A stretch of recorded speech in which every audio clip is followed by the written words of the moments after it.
உங்களுக்கு பொருத்தமான ஒரு மாய்ஸ்சரைசர் ஒன்றை தெரிவு செய்து எடுத்துக்கொள்ளும் போது கவனிக்க வேண்டிய மிக முக்கியமான விடயங்கள் என்ன என்பது பற்றி இந்த வீடியோவில் தர உள்ளோம். முக்கியமாக 3 வகைகளாக இந்த மாய்ஸ்சரைசர்ஸ்களை பிரிக்கலாம். அதில் ஒரு வகை லோஷன் டைப்பாக இருக்கும், இன்னொரு வகை க்ரீமாக இருக்கும், இன்னொரு வகை ஒயின்மெண்ட் டைப்பாக இருக்கும். இவ்வாறு கண்டுபிடித்து உங்களுக்கு பொருத்தமானதொன்றை நீங்கள் வாங்கி கொள்ளலாம் என்பதை பற்றிய முழு தகவல்கள் இந்த வீடியோவில் தரப்பட்டுள்ளது. அதனுடன் சேர்த்து ஒவ்வொரு டைப்புக்கும் ஒவ்வொரு மாய்ஸ்சரைசரை நாங்கள் தெரிவு செய்து அதனுடைய பெயர் அதில் பிராண்ட் சம்பந்தமாக முழு விவரங்களும் தருகிறோம். உங்களுக்கு இலகுவாக அதனை நீங்கள் விரும்பியவர்கள் அதனை வாங்கிக்கொள்ள வசதியாக. எங்களது முகத்துக்கு நாங்கள் பாவிக்கக்கூடிய அழகு சாதன பொருட்களில் மிகவும் முக்கியமான இடத்தை பெறுவது இந்த மாய்ஸ்சரைசர்ஸ். மாய்ஸ்சரைசர்ஸ் நீங்கள் அறவே பாவிக்காமல் விட்டால் படிப்படியாக உங்களது முகம் மிகவும் வறண்டு சென்று இறுதியாக முகத்தில் கிராக் ஃபேஸ் என்று சொல்கிற அளவுக்கு முகம் வெடித்து காணப்படும், அல்லது அதே மாதிரி உடம்பிலும் காணப்படும் இந்த பிரச்சனை. அடுத்தது நீங்கள் மாய்ஸ்சரைசர் ஒன்றை தெரிவு செய்யும் போது உங்களது தோலுக்கு பொருத்தமான ஒன்றை நீங்கள் தெரிவு செய்கிறீர்களா என்பது மிக மிக முக்கியம். மாய்ஸ்சரைசரில் சில பொருட்கள் இட்டிருப்பார்கள், சில இன்க்ரீடியன்ட்ஸ்கள் இருக்கும், சிலதில் ஒரு வித்தியாசமானதாக காணப்படும். அவை எவை என்பது சம்பந்தமாகவும் இதில் தர உள்ளோம். முதலாவது எடுத்துக்கொண்டால் நீங்கள் வாங்கும் போது காணப்படும் ஒரு டைப் தான் லோஷன் டைப்புரிய ஒரு மாய்ஸ்சரைசர். லோஷன் டைப் என்று சொல்லும்போது அது மிகவும் ஒரு தின்னாக காணப்படும், மென்மையானதாக காணப்படும். மற்றது க்ரீம்ஸுகள், அடுத்தது ஆயில்மெண்ட் டைப்புகளோட ஒப்பிடக்கொள்ள இது மிகவும் தின்னாக காணப்படும். இது முக்கியமாக நார்மல் ஸ்கின் உடையவர்களுக்கு மிகவும் பொருத்தமானது.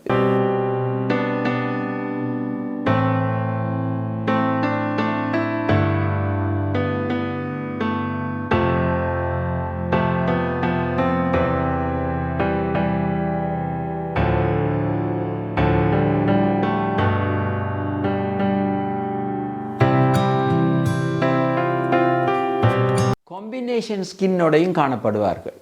காம்பினேஷன் ஸ்கின் என்று கூறும்போது அவர்களுக்கு இந்த நாங்கள் சொல்லுவோம் டீ ஜோன் என்று, இந்த நெற்றி இந்த பக்கம் அவ்வாறு வந்து கடைசியாக இந்த நாடி பகுதி வரையும் உள்ள பகுதி அவங்களுக்கு இந்த பகுதி மாத்திரம் ஒயிலியாக காணப்படும். இந்த ஏரியாவை நாங்கள் சொல்ல டீ ஜோன் என்று. மற்றது 2 கன்னங்களும் அவங்களுக்கு ட்ரையாக காணப்படும். இவ்வாறான ஸ்கின் டைப்பை சொல்கிறது காம்பினேஷன் ஸ்கின் என்று.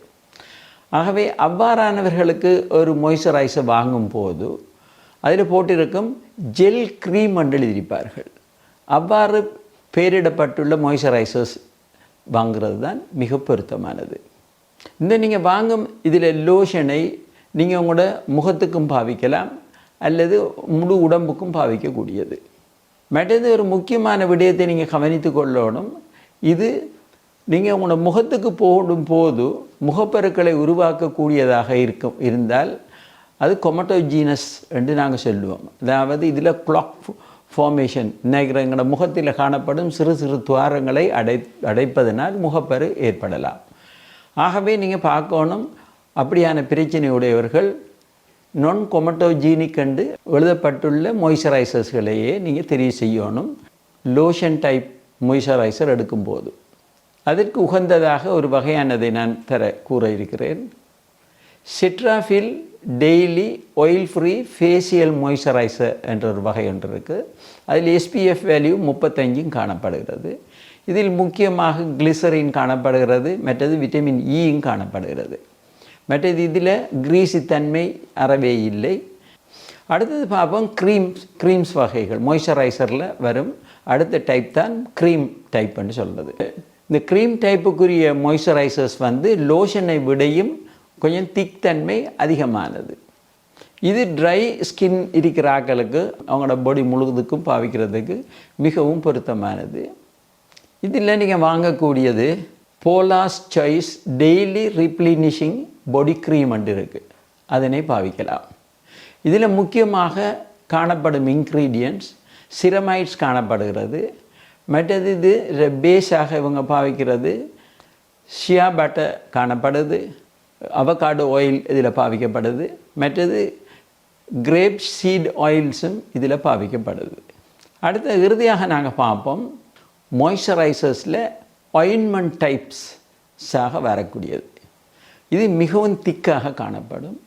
இது மிகவும் நல்லது யாருக்கண்டா ட்ரை மிக உலர்ந்ததாக காணப்படும் உடல் காணப்படுற ஆட்களுக்கு, ட்ரை பாடி உடையவர்களுக்கு இது மிக மிக நல்லது. இதில் முக்கியமாக இந்த திக்னஸை கூட்டுறதுக்காக பெட்ரோலியம் அல்லது மினரல் ஆயில்ஸ் இதில் சேர்த்திருப்பார்கள். இது ஒரு ப்ராடக்ட் வாங்க வேணுமெண்டா நீங்கள் அக்வா போ ஹீலிங் ஆயின்மெண்ட் என்ற பேரில் இது விற்கப்படுகிறது. இதில் முக்கியமாக பெட்ரோலியம் அல்லது மினரல் ஆயில் பேஸாக காணப்படுகிறது. நீங்கள் ஒரு மாய்ஸ்சரைசர் என்றை எடுத்து முகத்துக்கு போட விரும்புகிறீர்கள் என்றால் இவ்வாறு இதனை பாவிக்கலாம். என்றால் காலையில் நீங்கள் எழுப்பின உடனே நீங்கள் செய்யக்கூடிய வேலை ஃபேஸ் வாஷ் என்று எடுத்து முகத்தை கழுவுறது, அல்லது கிளீன்சர் இருந்தால் அதனால் கழுவிட்டு பிறகு நீங்கள் அதுக்கு பிறகு நீங்கள் சீரம் ஏதாவது விட்டமின் சி சீரம் அல்லது வேறு ஏதாவது சீரம் ஒன்று இருக்கண்டா சீரத்தை தான் அடுத்ததாக நீங்கள் அப்ளை பண்ணிவிட்டு அதற்கு மேலால் அது காஞ்சதுக்கு பிறகு அதுக்கு மேலால் மாய்ஸ்சரைசரை பாவிங்க. மாய்ஸ்சரைசர்ஸை பாவித்ததுக்கு பிறகு நீங்கள் சன்ஸ்க்ரீன் பாவிக்கலாம். மற்றது சன்ஸ்க்ரீனும் போட்டதுக்கு பிறகு நீங்கள் உங்களுக்கு மேக்கப் ப்ராடக்ட்ஸ்கள் பாவிக்க வேண்டும் என்று நீங்கள் நினைச்சா அவற்றை நீங்கள் பாவிக்கலாம் இந்த சன்ஸ்க்ரீனுக்கு மேலே. மற்றது நைட்டுக்கும் ஒரு நைட் க்ரீம் மாதிரி இந்த மாய்ஸ்சரைசர்ஸை நீங்கள் போட்டுக்கொண்டு ஃபேஸ் வாஷ் எடுத்துகிட்டு உங்களுக்குரிய ஏதாவது நீங்கள் பாவிக்கிற சீரம் இருந்தால் சீரத்தை போட்டுட்டு அதுக்கு மேலே மாய்ஸ்சரைசரை மட்டும் போட்டுட்டு நீங்கள் நைட்டுக்கு இதை நைட் க்ரீமாகவும் இதை பிரயோசனப்படுத்தலாம். இல்லை நார்மல் ஸ்கின்னாக இருக்கிறவங்களுக்கு குறைஞ்சது ஒரு 4 தடவை யாவது ஒரு நாளைக்கு இதை போடுறது நல்லது. அல்லது ட்ரை ஸ்கின் இருக்கிறது குறைஞ்சது ஒரு 6 டைம்ஸ் ஆகுது இந்த மாய்ஸ்சரைசர்ஸ் நீங்கள் பாவிக்கிற மிக நல்லது. எங்களது சேனல் மூலம் அன்றாட வாழ்க்கையில் குழந்தைகள் முதல் பெரியவர்கள் வரை எல்லோருக்கும் ஏற்படும் பல நோய்கள் பற்றி அறிவூட்டும் வீடியோக்களை தொடர்ந்து வெளியிட்டு வருகிறோம்.